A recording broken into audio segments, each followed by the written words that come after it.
Halo guys, selamat datang di channel gua Omon-Omon Saham. Di video kali ini kita akan bahas perbandingan ya guys ya.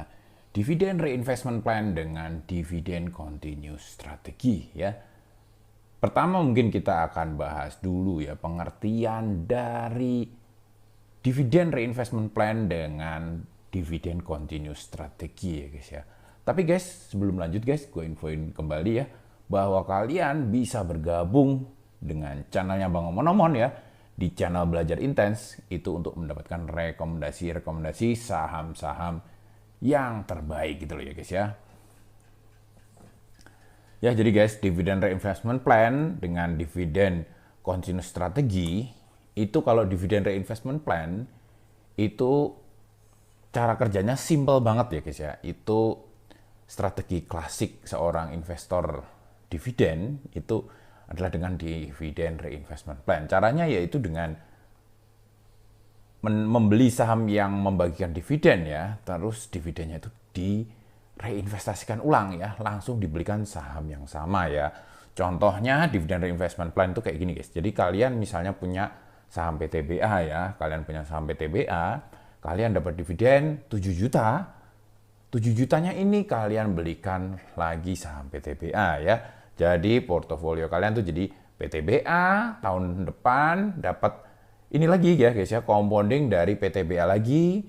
Nah, habis itu dividen, bagi dividen lagi ya setahun sekali, dapat PTBA lagi ya. Jadi PTBA, reinvest lagi ke PTBA, reinvest lagi ke PTBA. Nah, kalau dividen reinvest ini sangat sederhana ya guys ya. Jadi nggak ada perlu analisa-analisa jadwal dividen ya. Ini cocok buat kalian yang sibuk banget ya. Jadi ini untuk investor yang sangat pasif gitu ya. Nah, kekurangannya itu terjadi compounding itu hanya 1 tahun sekali atau bisa jadi juga setahun 2 kali ya untuk yang bagi dividennya setahun 2 kali. Ya, cash flow-nya jadinya itu jarang ya guys ya, tidak terlalu sering.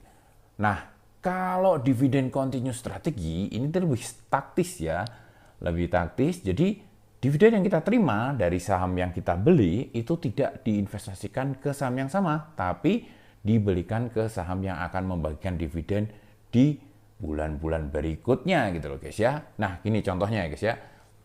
Kalian beli PTBA, dapat dividen, kalian dividennya buat beli Hexa.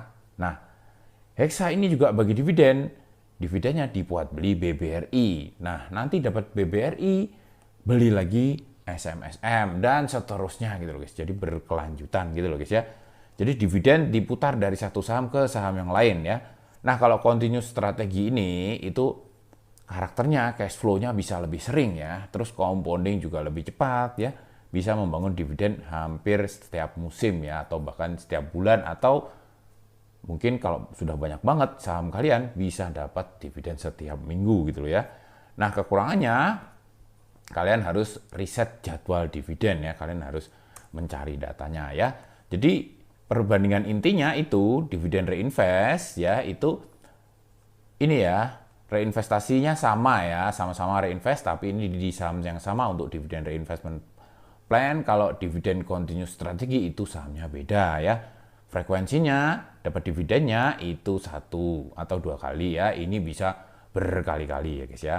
Terus ini tingkat kesulitannya sangat simple. Kalau ini agak sedikit ya, sedikit lebih taktis lah ya. Cash flow-nya ini jarang, ini sering ya guys ya. Terus ini cocoknya untuk pasif banget ya. Kalau ini cocok untuk investor yang pengen lebih strategis gitu guys ya, pengen lebih ini lebih agak ada kesulitannya sedikit lah ya guys ya. Nah, kalau diumpamakan ya guys ya, dividen reinvestment plan itu kayak menanam satu pohon dan menunggu pohonnya setiap tahun ya, berbuah setiap tahun ya. Kalau dividen continuous strategi memanen buah dari satu pohon lalu menanam pohon baru yang lebih cepat berbuah ya. Nah, sekarang kita akan bahas di simulasi ya guys ya. Apakah di tahun yang sama dengan dividen reinvest atau dengan dividen continuous strategi ini mana yang lebih menguntungkan ya. Oke, di simulasi kali ini kita ambil contohnya, kita invest di saham PTBA ya guys ya. Kita simulasikan real dengan kondisi tahun 2025 ya. Kita belinya di menjelang sebelum pembagian dividen itu harganya di 2400-an ya. Jadi kita beli 200 slot modalnya 49 juta ya. Di bulan Juni guys kita dapat dividen 7.900.000 ya dari pembagian dividen 397 PTBA ya. Kalau kita dividen reinvest 7.900.000 ini harus kita belikan PTBA lagi ya guys ya, supaya tahun berikutnya tahun 2026 dividen kita jadi lebih besar lagi karena lotnya lebih banyak di PTBA gitu loh ya guys ya. Nah, kalau continuous strategi PTBA guys, dividennya 7.900.000 ini kita belikan saham Hexa gitu guys ya. Hexa ini bagi dividennya Oktober. Kita dapat dividen di Juni, ya kita Juli beli Hexa, Oktober nanti dapat lagi dividen ya guys ya. Dapat lagi dividen. Sorry ini nggak perlu. Kita dapat lagi dividen di periode Oktober itu dapat lagi 434 per lembar, dapat rupiahnya 733.000 ya. Nah, guys, perbandingannya jadi kayak gini guys ya. Jadi dengan dividen reinvestment plan, dividen yang didapat di di tahun pertama ya, itu cuma 7.900.000. Kalau dividen continuous, sama-sama 49 juta, sama-sama invest di PTBA, tapi dividennya langsung di reinvest di Hexa ya, kita dapat dividennya 8.600.000 ya guys ya.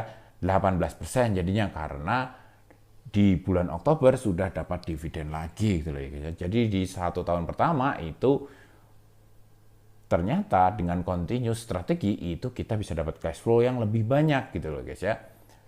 Lalu selanjutnya gimana? Nah, selanjutnya selama kita reinvestasi dividennya di saham yang membagikan dividen lebih besar dari PTBA-nya atau saham yang pertama, saham yang pertama kita beli, tentunya dividen continuous strategi ini tentunya hasilnya akan lebih tinggi ya guys ya. Mungkin kalau dividen continuous strategi tapi kita beli saham-saham selanjutnya itu saham-saham yang bagi dividennya sangat kecil, jauh lebih kecil dibandingkan dengan saham pertama tadi ya, yaitu kita ambil contohnya itu PTBA, ya tentunya hasilnya bisa jadi malah lebih kecil dibandingkan dengan dividen reinvestment plan gitu loh ya guys ya. Oke guys, mungkin kayak gitu dulu teman-teman kali ini, sampai jumpa lagi di video selanjutnya. Wassalam.